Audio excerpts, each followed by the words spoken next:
সেদিন আমার প্রথম সুপারভিশন ছিল। এর আগে অলরেডি আমার সুপারভাইজার আমাকে কাজ দিয়ে দিচ্ছে। উনি আমাকে বলছে যে 1 সপ্তাহ পর থেকে আমাদের সুপারভিশন শুরু হবে এবং তোমার একটা কাজ থাকবে, সেটা হচ্ছে তুমি তোমার উইকনেস এবং স্ট্রেংথ বের করবা। মানে সোয়াট অ্যানালাইসিস করতে বলছে সহজ করে বললে। সো আমি অবশ্যই 1 সপ্তাহ কাজ করি নেই, আমি জাস্ট একদিন আগে কাজটা করছি। তো ফাইনালি যখন সুপারভিশন দিনটা আসলো, এটা আমি বেসিক্যালি আমার মাস্টার্সের কথা বলতেছি, যখন আমি ক্লিনিক্যাল সাইকোলজি ডিপার্টমেন্টের স্টুডেন্ট ছিলাম। সো সুপারভিশন শুরু হলো বেসিক যেভাবে হয়, যা যা হয় সব কিছুর পর। তো স্যার অবশেষে একটা পর্যায়ে গিয়ে আমাকে প্রশ্ন করছে যে তোমাকে তো একটা কাজ দিছিলাম, তুমি কাজটা কি করছো? আমি বলছি স্যার আমি কাজটা করছি, তবে আমি যখন চিন্তা করছিলাম আমার উইকনেস নিয়ে, আমি আমার উইকনেস খুঁজে পাচ্ছিলাম না। আমার মনে হয় আমার উইকনেস আপনি আরও ভালো করে বলতে পারবেন সময়ের সাথে সাথে, আমাকে যত আরও জানবেন দেখবেন, আমার সাথে আপনার সাথে যত আরও কাজ করার সুযোগ হবে, তবে আমি আমার স্ট্রেংথ সম্পর্কে বলতে পারবো।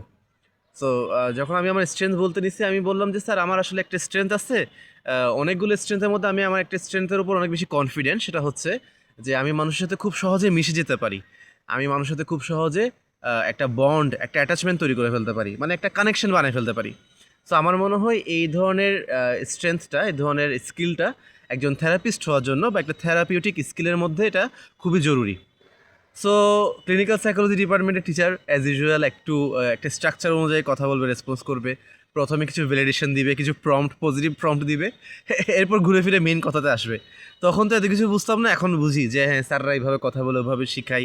মানে ওনাদের সাথে থাকাটাই এক ধরনের লার্নিং ছিল। যাই হোক, সো এরপর এই মেইন কথাতে আসছে। তো উনি আমাকে একটা এক্সাম্পল দিয়ে শুরু করছে। আমার সুপারভাইজার খুব দারুণ দারুণ মেটাফোর ইউজ করতো।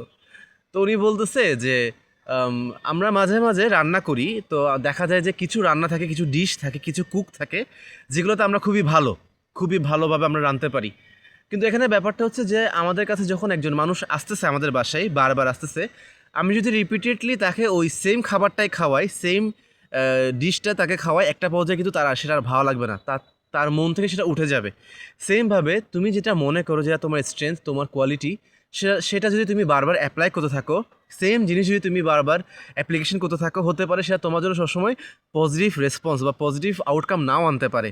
সুতরাং যেটা আমাদের স্ট্রেংথ, যেটা আমাদের পজিটিভ জায়গা, যেটা আমাদের কোয়ালিটি, সেটা অবশ্যই আমাদের কোয়ালিটি স্ট্রেংথ। তবে আমাদেরকে সেটা বুঝতে হবে যে এটা আদৌ এই মুহূর্তের জন্য, এই সিচুয়েশনের জন্য এটা অ্যাপ্রোপ্রিয়েট কিনা, এটা এই জায়গার জন্য আমি অ্যাপ্লাই করবো কিনা, নাকি এই সিচুয়েশনের জন্য বা এই স্পেসিফিক কেসের জন্য, এই ক্লায়েন্টের জন্য আমার এই ধরনের স্কিলটা, যেটা আমি মনে করি যে আমার সবথেকে পাওয়ারফুল স্কিল, পাওয়ারফুল স্ট্রেংথ, সবথেকে বড়, সবচেয়ে কনফিডেন্সের জায়গা, ওইটা হয়তো আমার এই মুহূর্তের জন্য আমাকে ওই স্ট্রেংথটা, ওই ক্যাপাসিটিটা অ্যাপ্লাই করা থেকে বিরত থাকা দরকার।